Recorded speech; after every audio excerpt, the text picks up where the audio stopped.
Hello everyone, and welcome to my GH Soap Gossip Today update channel. I hope everyone is having a wonderful day. Before we begin, please hit the subscribe button and give this video a thumbs up. Drew serves Carly her vengeance with a royal flair. Furthermore, Laura is compelled to call the police on Nikolas. Laura shows up at the clinic to see Cyrus. Cyrus makes sense of his experience with Sunny has driven him to a disclosure. He incited Sunny at the congregation and he has let his indignation go and just needs harmony. Laura asks, assuming that is for what reason he called her here first thing. He says he called her as there is a lost soul needing her assistance. Spencer strolls in and Cyrus says he's right on time. Laura asks what is happening. Cyrus says he had a guest the previous evening, somebody who was frantic and alone. Spencer realizes it was Esme, and Laura requests to realize what is happening. Spencer concedes he saw his dad the previous evening. Laura is shocked to learn Nikolas was visiting the area and didn't see her, and inquires as to why he gambled with returning to Port Charles. Spencer says Nikolas came to take Pro, and he let him. Laura is alarmed, yet Spencer says Pro wasn't protected with Esme. Laura says Esme has impressed be a decent mother. She inquires as to why Esme came to Cyrus. Cyrus says she accepted he actually had strong contacts. Laura can't really accept that what Spencer did, and how he could take a child from the main family he knows. Spencer demands Esme has been deceiving them and remembers everything. He makes sense of she referred to him as Spence like she used to before her cognitive decline. He concedes that when he told Esme, assuming she went to the police, that he'd have the old charges documented against her. Laura can't completely accept that he gave expert to Nikolas on a hunch with practically no genuine proof. Cyrus hinders and says assuming that Esme could come to him, who else could she go to for help, and how will she respond when she tracks down Nikolas? Laura feels they need to call the police, yet Spencer clashes. Laura says Pro is more secure with them, and she doesn't see the reason why he didn't come to her about his doubts. They might have gone to the police about Esme, and Pro ought to be with them when everything in regards to the kid and his folks is figured out. Spencer feels Pro is more secure with his dad. Laura says both Spencer and Nikolas have shown awful judgment, and with Nikolas on the run, that child has never been in more peril. Adam awakens and Willow makes sense of he's at GH and his companion saved his life. She inquires as to whether he recollects that anything the previous evening. He says he drank a great deal, and she says he likewise ingested pills. Adam says those were for a cold and he needs to return to his quarters. Willow lets him know that he must be cleared first, and that he's fortunate to be alive. Adam remarks, "Fortunate me." Dex tracks down Joss at the emergency clinic sanctuary. He determined from the RA Kylie what occurred, and wanted she'd have called him to be hanging around for her. She figures she ought to go keep an eye on Adam and apologize to him. Dex says the main individuals who ought to apologize him are his folks. Joss acknowledges Adam needs assistance. Dex adds, "and an old buddy, which you've been." Back in Adam's room, Portia makes an appearance to keep an eye on Adam. Adam asks when he can leave, and Willow pardons herself. Adam says the previous evening was a misconception, and his companion Joss recently blew up. He might want to be endorsed out. Portia knows Joss, and she doesn't blow up, and neither does her staff. She says it's emergency clinic strategy that he is assessed by a specialist before he can leave. Adam acknowledges Portia is Trina's mother and attempts to play on that to get out, however she demands they follow convention.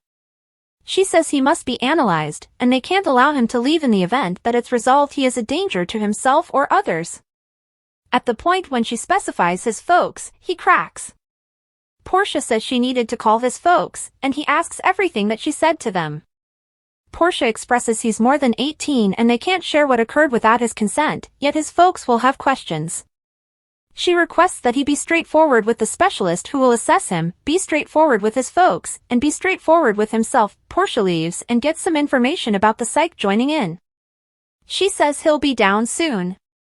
They talk about the tension Adam is under as Adam's dad shows up and requests to see his child. Dex and Joss show up and hear Adam's dad calling his child an idiot, one who embarrassed himself and wasted their cash. Portia says she'll go keep an eye on the going to who necessities to see Adam. Joss surges up to Portia and says Adam can't leave.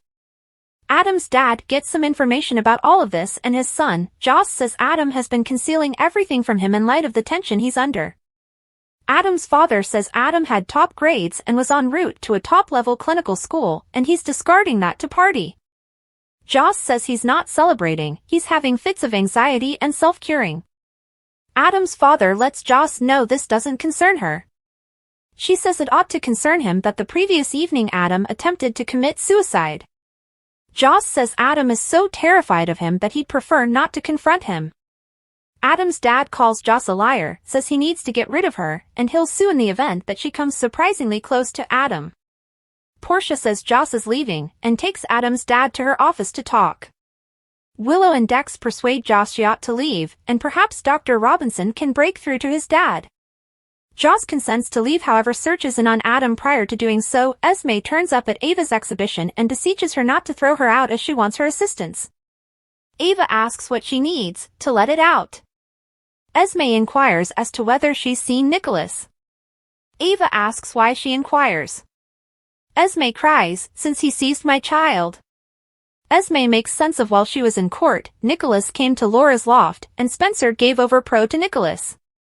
She assumed she and Spencer were getting along, and Spencer probably couldn't stand his dad.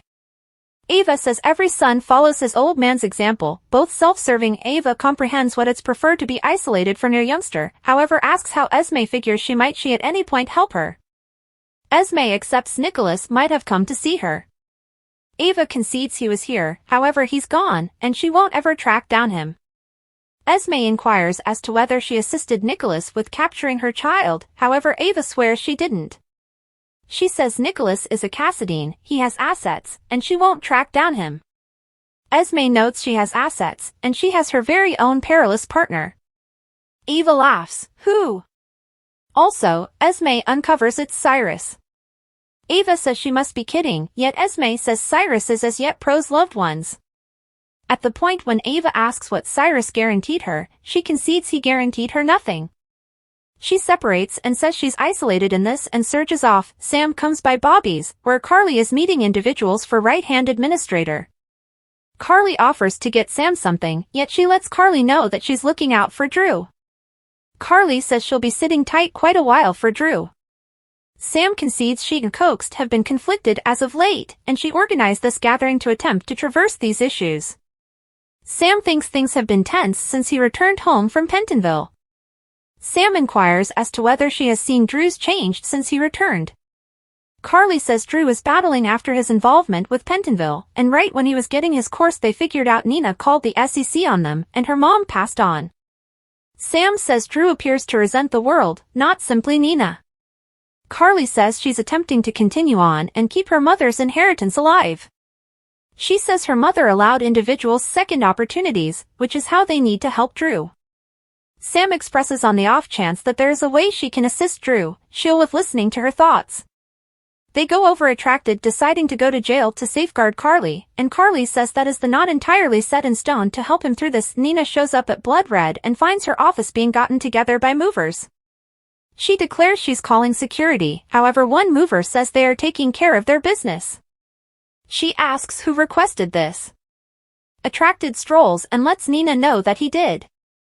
She sneers that he can't structure her out of her own office. He says this is business, he claims Aurora, and Aurora possesses Blood Red. Thanks for watching. If you like this video, so please don't forget to subscribe my channel and don't miss any update.